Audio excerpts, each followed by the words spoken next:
کہ دیوار کی دوسری طرف ایرانی فوج اور شہر کے لوگوں کی حالت کیا ہو چکی ہے۔ قلعے کا دروازہ ایک بار پھر کھلا۔ اب دروازے میں سے صرف ایک آدمی نمودار ہوا۔ اس کے پیچھے دروازہ بند ہو گیا۔ اس نے ہاتھ اوپر کر کے بلند آواز سے کہا کہ وہ شہر کا ایلچی ہے اور صلح کی بات کرنے نکلا ہے۔ اس کے ساتھ ہی شہر پناہ سے تیر برسنے بند ہو گئے۔ اے آگ کے پوجنے والے! جب اسے خالد بن ولید کے سامنے لے گئے تو خالد بن ولید نے اس سے پوچھا، اب تو کیا خبر لایا ہے؟ کیا زرتشت نے تم لوگوں سے نظریں پھیر نہیں لی؟ کیا اب بھی تم لوگ اللہ کو نہیں مانو گے؟ اے اہل مدینہ، میں کسی اور سوال کا جواب نہیں دے سکتا۔ ایلچی نے کہا، میں حاکم سباد شیرزاد کا ایلچی ہوں۔ شیرزاد نے کہا ہے کہ تم لوگ اسے اور اہل فارس کو شہر سے چلے جانے کی اجازت دے دو تو شہر تمہارے حوالے کر دیا جائے گا۔ طبری اور واقدی لکھتے ہیں کہ خالد بن ولید یہ شرط بھی ماننے کے لیے تیار نہیں تھے۔ انہوں نے ایک بار پھر شہر کی دیوار کی بلندی دیکھی اور سوچا کہ اس پر کس طرح چڑھا جا سکتا ہے، لیکن بہت مشکل تھا۔ حاکم سباد شیرزاد سے کہو کہ خالد بن ولید اس پر رحم کرتا ہے۔ خالد بن ولید نے کہا، اسے کہو کہ وہ فارس کے فوجیوں کو ساتھ لے کر شہر سے نکل جائے، لیکن وہ ان گھوڑوں کے سوا جن پر وہ سوار ہوں گے اپنے ساتھ کچھ نہیں لے جا سکیں گے۔ وہ اپنا سب مال و اموال پیچھے چھوڑ جائیں گے اور وہ ہماری فوج کے سامنے سے گزریں گے۔ اگر اسے یہ شرط منظور نہ ہو تو اسے کہنا کہ تیار ہو جائے اسی تباہی کے لیے جو اس نے پہلے کبھی نہیں دیکھی ہوگی۔ ایلچی واپس چلا گیا۔ خالد بن ولید نے شہر کے ارد گرد اپنا حکم پہنچا دیا کہ تیر اندازی روک لی جائے۔ کچھ دیر بعد شہر کا دروازہ ایک بار پھر کھلا۔ بہت سے سپاہی بڑی موٹی لکڑی کا ایک 5-6 گز چوڑا اور بہت لمبا تختہ اٹھائے باہر نکلے۔ تختے کے ساتھ رسے بندھے ہوئے تھے۔ انہوں نے تختہ خندق کے کنارے پر کھڑا کیا اور رسے پکڑ لیے۔ پھر یہ رسا آہستہ آہستہ خندق پر گرنے لگا اور اس کا اوپر والا حصہ خندق کے باہر والے کنارے پر جا پڑا۔ یہ پل تھا تو شیرزاد اور اس کی فوج کے گزرنے کے لیے خندق پر ڈالا گیا تھا۔ سب سے پہلے جو گھوڑا باہر آیا اس کی سج دھج بتاتی تھی کہ شاہی استبل کا گھوڑا ہے۔ اس کا سوار بلا شک و شبہ حاکم سباد شیرزاد تھا۔ اس کے پیچھے اس کی بچی کچی فوج باہر نکلی۔ پیادے بھی تھے، سوار بھی۔ ان میں زخمی بھی تھے جو اپنے ساتھیوں کے سہارے چل رہے تھے۔ وہ اپنے مرے ہوئے ساتھیوں کی لاشیں جہاں تھی وہیں چھوڑ گئے تھے۔ یہ شکست خوردہ فوج ماتمی جلوس کی طرح جا رہی تھی اور مسلمان خاموشی سے اس جلوس کو دیکھ رہے تھے۔ کسی نے ان کا مذاق نہ اڑایا، پھپتی نہ کسی، فتح کا نعرہ تک نہ لگایا۔ خالد بن ولید گھوڑے پر سوار ایک طرف کھڑے دیکھ رہے تھے۔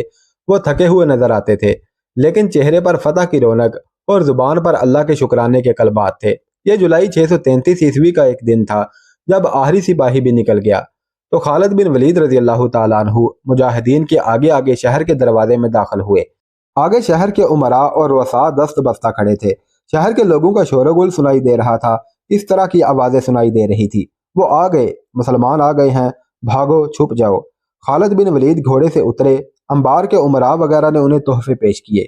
شہر کے لوگ ہم سے ڈر کیوں رہے ہیں؟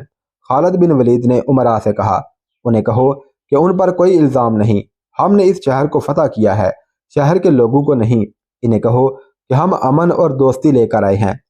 ہم جزیہ ضرور لیں گے لیکن بلا وجہ کسی کی جان نہیں لیں گے۔ ہم کسی کی بیٹی پر اپنا حق نہیں جتائیں گے، کسی کے مال و دولت کو ہاتھ نہیں لگائیں گے۔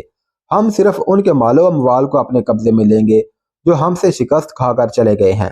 جاؤ، اپنے لوگوں کو ہماری طرف سے امن اور سکون کا پیغام دو۔